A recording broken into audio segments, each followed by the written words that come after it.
this government is under obligation to protect Kenyans wherever they are. We need to see the government do something about all these lost lives and the many women who continue to deteriorate in Saudi Arabia and all the Gulf countries. A call by Haki Africa leaders on the plight of Kenyans in the Middle East. Here, the government is blamed for turning a deaf ear to the cries of migrant workers in the Gulf countries.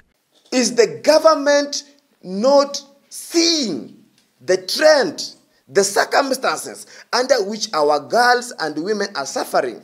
Leaders and some of the family members of Kenyans who claim to have experienced torture in Saudi Arabia are further pointing fingers at the government for issuing 3-month visas while ignoring the reality of 3-year contracts in common instances.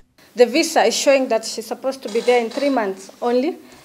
The contract ambayo alisign near 2 years, of which it does not match up to it does not match up between the visa and the contract. This comes days after leaders of the Kenya Association of Private Recruitment Agencies, who seem to have been angered by the push to impose a total ban on the travel of domestic workers to the Middle East, came out citing that a section of Kenyans are at fault for their sufferings.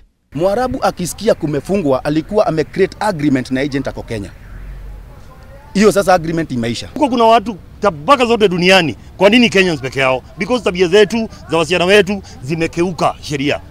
Unafikiria sheria ya Kenya itaenda kufanya kazi nchi nyingine? It's a lie. Do you know that there are brothels in Saudi Arabia? And do you know sex sells there because it's prohibited? So here we'll be running and saying the agent that took her is responsible. That is not true. We have Kemboys. They even have a name. According to them, establishment of safe houses in the Gulf countries is the only way they can salvage the situation. Our sister Ruguri has died because of TV remote. Majibu Kitsao, K24 TV, Nairobi. What other explanation does the government of the day need